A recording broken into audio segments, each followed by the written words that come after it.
I mean, it's kind of a universal truth in agriculture. Tractors are fun. You can have really good conversations with people when they have a smile on their face. And then you can hit them with the facts. So the future of agriculture is going to be sustainable, period. It has to be. It has been for centuries. Welcome to the Farm Smart Podcast, presented by Nutrient Ag Solutions, where every month we're talking to sustainable agriculture experts from throughout the industry. As the leading source of insight for growers on evolving their sustainability practices while staying grounded in agronomic proof, Farm Smart is where sustainability meets opportunity. We don't just talk change, we're out in the field helping you identify the products, practices, and technologies that bring the future to your fields faster. I'm Dr. Sally Fliss, Director of Program Design and Outcome Management. And I'm Dusty Weiss, and we're joined now by Curt Blades, the Senior Vice President of Industry Sectors and Product Leadership at the Association of Equipment Manufacturers. Curt, thanks for joining us. Hey, thanks for having me on today. Absolutely. Weren't going to miss the opportunity to get to pick your brain here about how sustainability looks from an equipment manufacturing perspective. And of course, the Association of Equipment Manufacturers is an interesting organization with a far-reaching impact on the world of agriculture. You represent the interests of the companies that build our farm equipment, get them to work together on big picture issues, and help them advocate for their needs and the growers that they serve. This is a little bit unconventional here, but there are so many different brand names that AEM represents. I wanted to just, if you're up for it, I want to run a stopwatch here and see how many of those brands you can name in 30 seconds. Are you up for that? Sure, I'll give it a shot. But of course, as an association, we represent the storied brands that your listeners in the ag community are familiar with. AGCO, John Deere, CNH, Kubota, Kloss, Kuhn, Kraus, Krona, the Great Plains. What's particularly interesting for this conversation would be when we go into some of those things you wouldn't think of on equipment manufacturers. So it's those technology companies that are represented inside of AEM, Topcon, Trimble, Ag Leader, as well as irrigation companies like Valmont and Valley and Rinke, all these companies that basically do anything that touches agriculture. Be remiss to also not say that AEM represents the dairy industry and dairy equipment, so robotic milking. So lots of cool things. And that's just on the ag side. We haven't even begun to talk about construction like Caterpillar and Komatsu and brands like that. But more than 30 seconds, Dusty. Yeah, no, I think you ticked a lot of boxes there. I'd say A+. What do you think, those Sally? were good. Yeah, I've got to know AEM a little bit through some other organizations that we're members of alongside of you guys, like Field to Market and the Council for Ag Science and Technology. So excited to get to visit with you today about those overlaps and all the brands that you represent and some of the programs that we have on the ground. Your previous title was Vice President of Agriculture, and now you've got a lot more words after your title, similar to me, where we try and add lots of description to titles and these business cards 2 feet long. Exactly. And these corporate or organizational titles. So what is it that you're responsible for in your role today? Well, I was hired at AEM about 8 years ago, specifically to run the ag division. You know, obviously it's what my passion is. I'm a farm kid. We'll maybe talk about that a little bit more, but that had me responsible for all of the ag equipment and the interoperability that happened with the ag equipment. A number of years ago, we started to realize that the issues that were front and center for agriculture were universal. Things like interoperability, things like sustainability, doing more with less, cybersecurity, all the hot topics of the day are bigger than one particular industry. In fact, what we found is that when we approach it holistically, we were a lot more effective. So my role changed a little bit where I have ag as my responsibility, but also oversee our construction sector, utility sector, forestry, mining, utility. And then that includes things like our sustainability efforts, as well as the majority of our technical and regulatory work. So it's a whole breadth of things that all sort of coalesce together that support the industry. But really, I spend a whole lot of my time in the ag industry because that's where my heart and soul is. You guys sound a lot like us, where you touch a little bit of everything across the board, where we go all the way from the manufacturing of products to selling to everything in fertilizer, from forestry to your conventional crops that we think of in corn and soybeans and whatnot. So lots of great alignment between the two organizations here. Absolutely. Well, in fact, I think we find is that, the more you have conversations, even with kind of non-traditional, friendships like Nutrient and AEM, the more we find we've got a lot more in common. And I think when we talk about agriculture, the more we can work together, it's just always better. The road that you walked to get where you are right now, Curt, I mean, you've spent your entire life in agriculture, basically, growing up on a farm in Missouri. I want to talk about, because this is a sustainability podcast at its heart, I want to talk about how that conversation around sustainability has evolved from your perspective, particularly over the last 7 or 8 years since you started working at AEM. How has the conversation around sustainability changed? Well, I'll tell you, 8 years ago, when I started at AEM, I remember having conversations around sustainability. One, introducing the idea. This was about the time that the UN SDGs were starting to get some headlines. We all know that there are some, those can be a little bit politically charged. We even know that the topic of sustainability can be charged in agriculture. But if you think back 8 years ago, it was almost foreboding to talk about. But I think what we quickly realized is that when sometime in the last 5 years, the ag community pivoted, the attitudes in the ag community pivoted. And we recognized that we could be part of the solution rather than just being defensive. And we opened up a hand out to some of the environmental groups rather than a fist. It changed the conversation sharply. And that's been something I've really been proud of the entire ag industry, where we look to all of the discussions around sustainability. We've been doing it for years, but instead of us being defensive and saying, you don't know anything about agriculture, we have a conversation with those that don't know about agriculture and say, here's what we're doing today. Here's what we could be doing in the future that's even better. And it's really changed the dialogue. And frankly, it's changed things like regulatory work and even the farm bills. We're having those discussions. And it's just really a change in the attitude among the farmers and the ag community in general in being proactive about our sustainability messaging. Curt, one of the big parts of what you guys do and what the equipment manufacturers do and what some of your members that you mentioned around the digital data side do is providing that information to growers to be able to make decisions on any practice in the field, which is going to drive sustainability as we get more and more efficient with all the inputs and products and practices we're applying. So what are you seeing coming down the road as new stuff that might be coming from some of these organizations that's just going to help continue to make growers and organizations like us, like Nutrien, that do custom application, more and more efficient with everything that we apply to the acre? It's all about data. And you think about the data is collected oftentimes from machines. Remember when my family first got into precision ag, we would get pretty maps. And we had pretty maps and they're great. You can look at pretty maps. What does a pretty map do for you? Well, it's pretty. When you start turning that into data and using it as insights, that makes a really big difference. And I think 20 years ago when precision ag was just first being adopted, or even looking at a yield monitor as kind of like a fuel gauge, it's like that was good, but that was very tied to the person that was seeing that information in real time. And it was up to them to use that information and remember it and make those changes next year.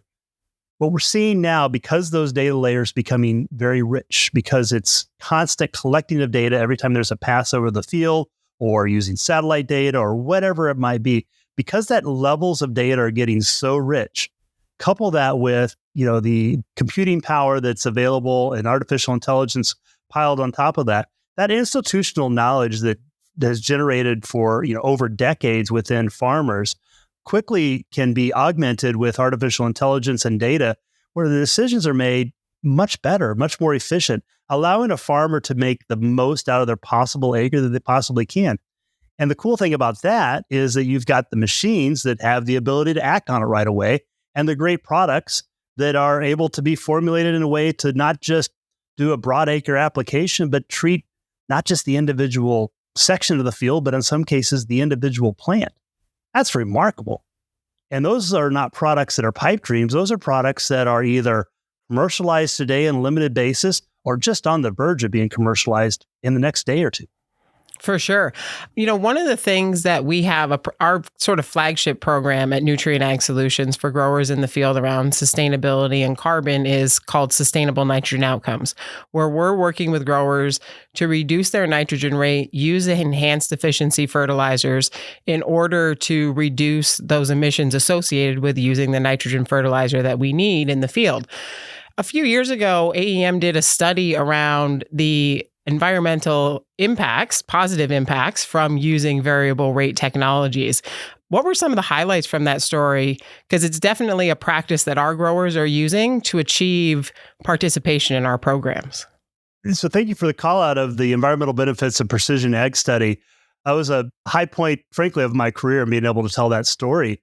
But really what we found is that we recognize that a farmer or anyone in agriculture knows just by logic, a tractor that can drive itself in a straight line and a piece of application equipment that is using variable rate technology, logically, it just makes sense that it's doing better.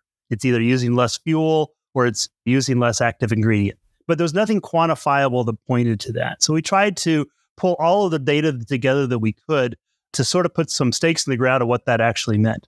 So one of the things that came out, loud and clear, first of all, the fuel savings and the water savings and the active ingredient savings were better than we ever expected them to be, which is pretty cool. And what's really even better about this is that farmers don't adopt precision ag technology because of the environmental benefits. That just happens to be a nice little ride along.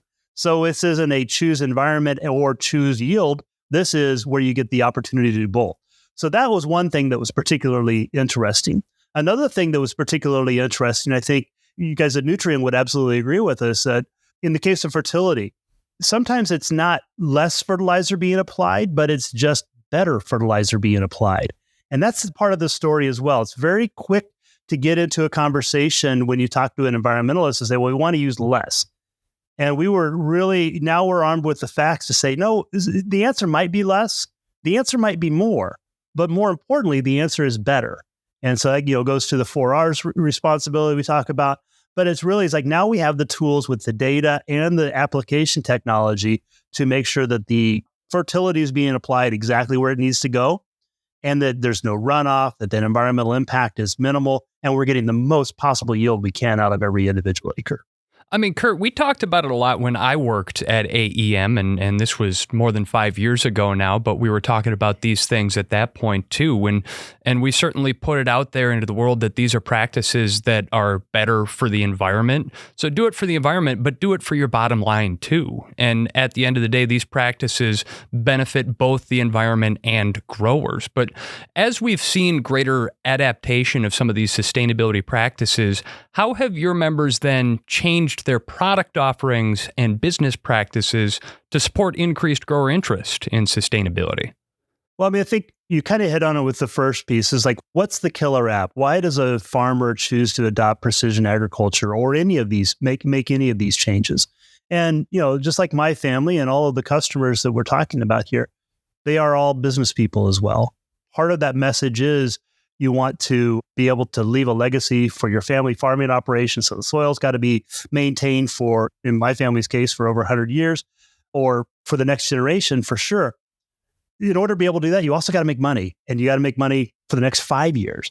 The first answer we've got to solve is that economic answer, or find that killer app. In the case of precision agriculture, that killer app was oftentimes auto steer, a tractor that drives itself. A farmer immediately gets that, even if there's not an immediate economic payoff.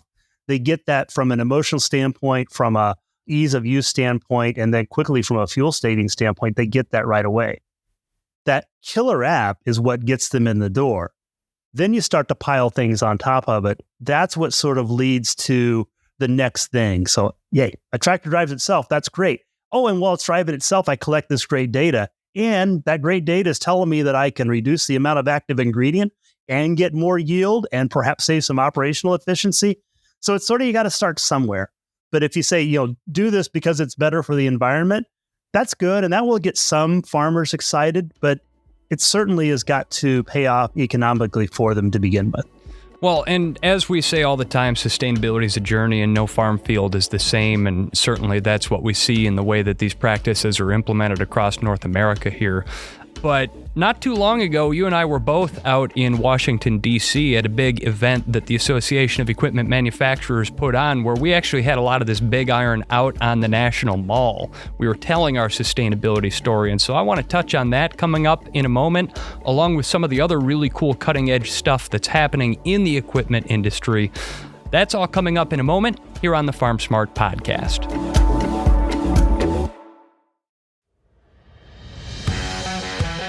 Farm Smart is the core of Nutrien Ag Solutions' sustainable agriculture offerings, leading the field with growers to record positive environmental impacts while identifying and embracing new revenue streams.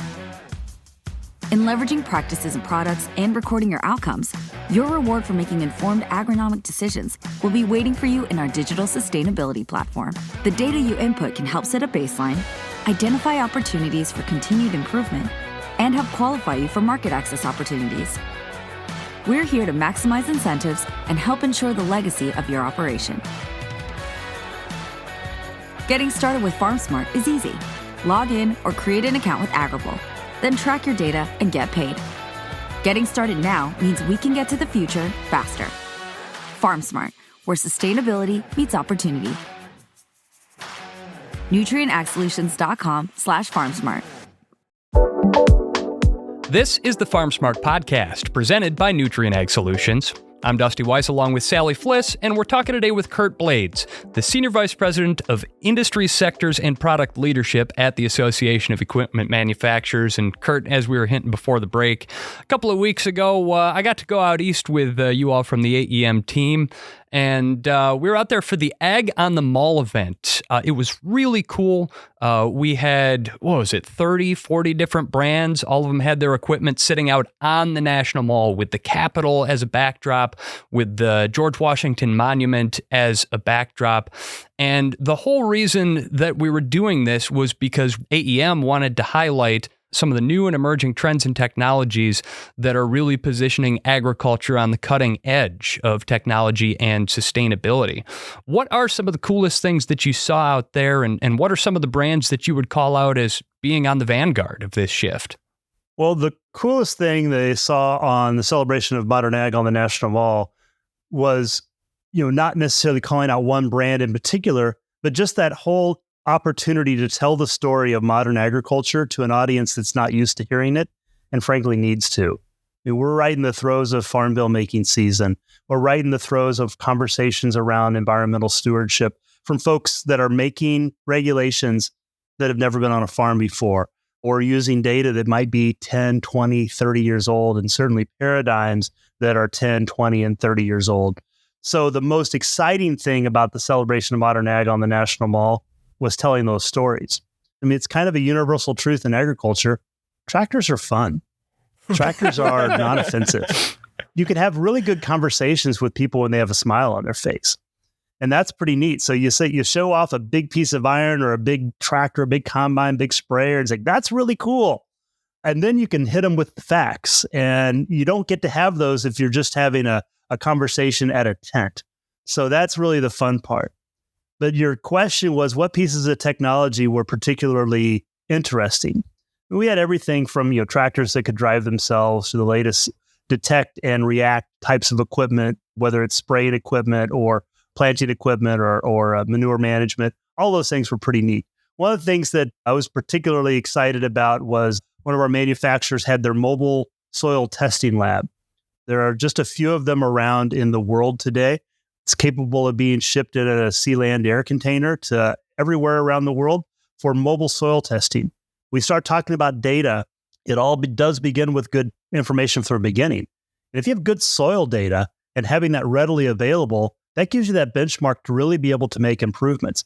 Right now, that soil, those tests happen, it gets sampled and it's mailed off to a lab, and it's a little bit of a burdensome process. But when you think about what that means, certainly here in North America, where we've got broadacre farms that might be able to afford to take advantage of that technology, it's a big deal. But when you think of a portable technology and applying that on a global basis to some of these countries that are, not particularly good stewards of the land, and knowing what their soil health looks like, that has a tremendous impact on the global sustainability message and agriculture. So that becomes really interesting because you think about the transformational bits of technology that just build on one another. That's pretty fascinating.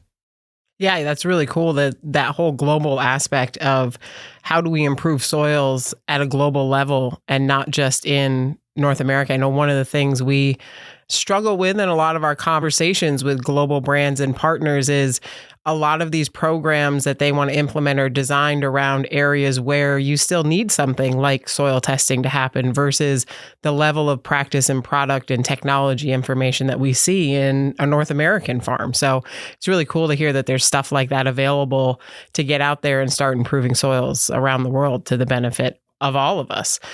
And Dusty, this is our 51st episode. I don't think we've done an episode where somebody hasn't said data in the recording. So we all know data is that critical piece to the sustainability puzzle. And if we can't measure it, we can't manage it, and we can't tell what our impact is. So what is the equipment industry working on right now to help accommodate that flow of data from equipment to companies like Nutrient Ag Solutions who are going to do that calculation and accounting and get those reports to their downstream customers that are buying the products off these farms?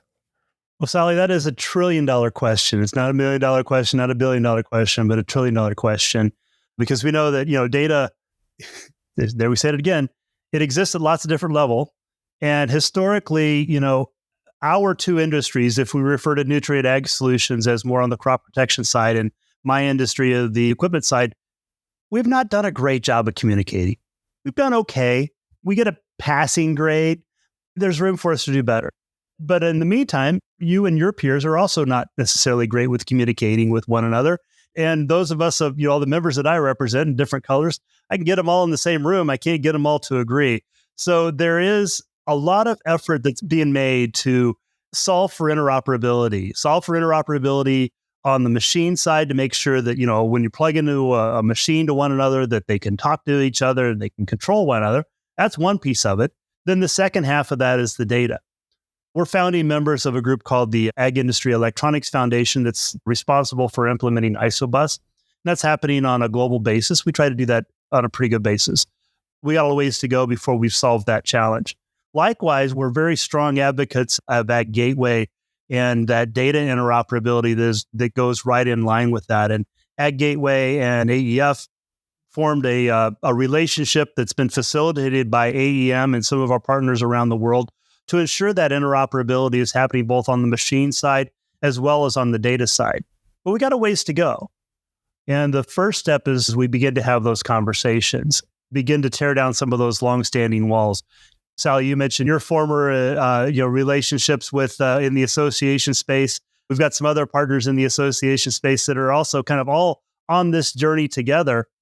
But it's not easy because we want to, live up to the principles that we all enjoy here in North America, where it's rapid competition and innovation that allows things to happen, and balance that with creating a level playing field that allows for interoperability. So it's a strong balance we're trying to work out.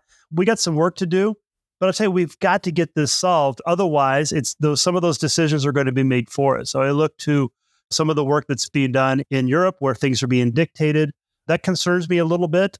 And also when you look at what maybe some consumers are demanding and maybe even some of the storied brands, consumer packaged good brands that are beginning to demand, if we as an ag industry don't get our stuff together that is farmer friendly, we might find that we are thrust into a system that is maybe not as farmer friendly as we would have wanted it to be. Another imperative that we certainly face when it comes to data is the notion of being able to connect to the internet, connect to the cloud, and actually get some of the insights from that data. You can have all the data in the world, but if you don't have good access to the internet, it's not going to do you a whole lot of good. What is the equipment industry doing to help increase the access to quality broadband in rural parts of the country? Well, rural broadband is paramount for all of this technology to work. It's a job creator. It's a great equalizer. All these things kind of matter. I mean, think of how different your life was just 15 short years ago before you had an iPhone in your pocket, where you had constant access to that data. And you multiply that to a farm field, I mean, it's night and day about what is available. We've been able to adapt using edge computing, some other things that allow us to sort of do the best with what we can. But that means that not all the technology is being able to be taken full advantage of. And we began to introduce artificial intelligence and real-time decision-making in the field. It's imperative that we have wireless in-field connectivity constantly available. In fact, even the conversations we have with anyone that will listen, but specifically the FCC and policymakers, is in rural America, we love to be able to stream videos like everybody else does in the world, but that's really secondary. What's really important to us is that it's not so much the size of the pipe, but it's the consistency of the pipe and the parity of the pipe, the upload of the data and the download of the data being able to be as equal as they possibly can be. So we've been very active in our conversations with the FCC specifically as they've been working on this. USDA has been working on this as well. Placed some people on various committees to inform and tell that story. Because again, if you don't know it, you don't recognize it, you automatically say, well, rural America needs to be able to have this for streaming Netflix or better education and rural healthcare. Those are very important things. I don't want to downplay those things at all, but those needs and those use cases are a little bit different than agriculture. So we want to be able to tell that story as well. So we've been tireless in promoting rural broadband, using our advocacy voice as loud as we can whenever asked. And we do this, both at the state and the federal level, and even on the global level. And then the final thing that we have been very adamant in saying is that there's no one solution for rural broadband, because in some areas, some of the existing technology is perfect. It's just not dispersed or it's not affordable. In other areas, we might have to look to some new solutions that are not out there. And so I think any and all solution is what we sort of advocate for, as long as it has those principles of consistency of being on and parity of upload and download. So, Curt, you mentioned that you guys had some robotic equipment or self-driven equipment when you guys were on the mall a couple of weeks ago. And so I would be remiss if I didn't ask, when are the robots just going to do all the work for us and AI is going to fix it? How do you guys respond to a question like that? Because I'm sure I'm not the first person to ask a question about robots and AI just doing all of the work for us in the future. Well, I'll butcher somebody's quote, and I apologize that I won't know who it was. It basically says that we tend to overestimate the speed at which technology disrupts society, and we tend to underestimate the impact. So I think, when are robots going to take over agriculture? Probably not anytime soon, but they will. And it might be overnight. What's really interesting, you get into some thought conversations about form factors. Let's go to a different industry, the Cybertruck. One of the most interesting innovations in that particular piece of equipment is, they call it drive-by-wire, but essentially it's for the first time, the drivetrain of that truck is not mechanical. It's driven completely electronically. So you think about that, that's kind of a minor deal, but in the grand scheme of things of the form factor, a harvesting machine, in fact, look behind me here, I've got one that is a model of my grandfather's pull-behind harvesting machine, had a 30-inch header on it, just to put that in perspective. 30-inch header, pull-behind. That form factor has really not changed in 100 years. It's centrally controlled with a central power source that's driving everything. When you move away from that power source, maybe being drive-by-wire, where it's electronic, or maybe some different sort of power source, those form factors will change. Those form factors will change, and then that becomes very different. The amount of weight on a tractor or a sprayer that's dedicated to make the size that it needs to be from an operational efficiency standpoint is pretty immense. When you remove that need for labor and you have it be automatic, it changes the form factor in a pretty remarkable way, and it opens up a whole different level of design criteria. So robots are coming. They're going to change our world, but I wouldn't say that it's going to happen anytime soon. But it's certainly fun to think about what that's going to look like in the near future. And they might not be big, giant robots. They might be swarms of itty-bitty little robots that crawl over the field very, very quickly, because that form factor, as you said, has completely changed and evolved. Exactly. That's what becomes really interesting, is that our paradigms will change. But I would say that we're seeing automation in areas we wouldn't have dreamed of them happening in the last 5 years. Let's think about strawberry harvester. Strawberry is unique. A strawberry, on a vine, they don't all ripen at the same time. They're soft. They have to be handled with kid gloves. That's why it's all hand done. Yeah, anyone who's ever tried to pick strawberries with a toddler will tell you how delicate they are. Exactly.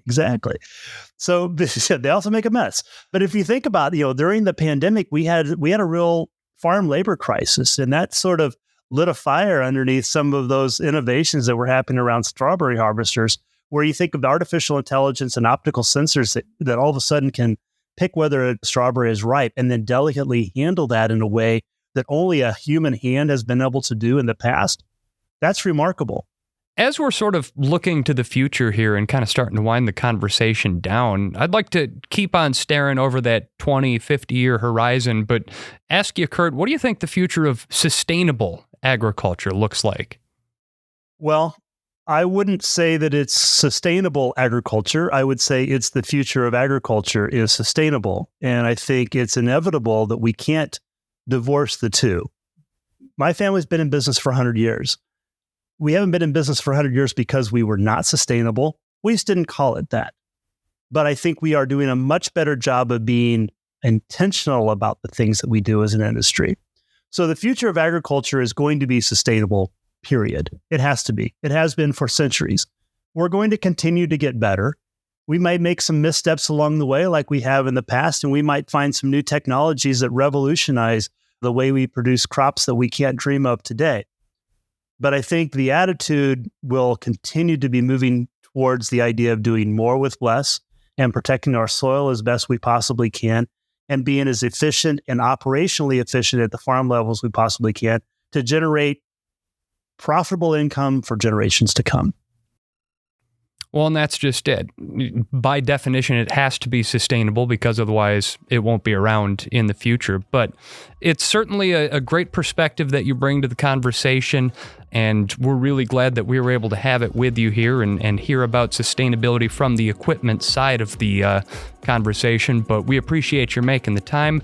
Curt Blades, the Senior Vice President of Industry Sectors and Product Leadership at the Association of Equipment Manufacturers, thank you so much for joining us on this episode of the Farm Smart Podcast. Thanks for having me on today.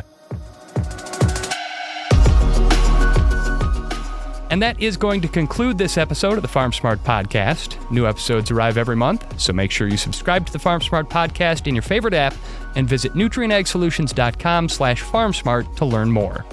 The Farm Smart Podcast is brought to you by Nutrien Ag Solutions, sound engineering and editing by Matt Covarrubias. The Farm Smart Podcast is produced by PodCamp Media, branded podcast production for businesses, podcampmedia.com. I'm Dusty Weiss for Nutrien Ag Solutions. Thanks for listening.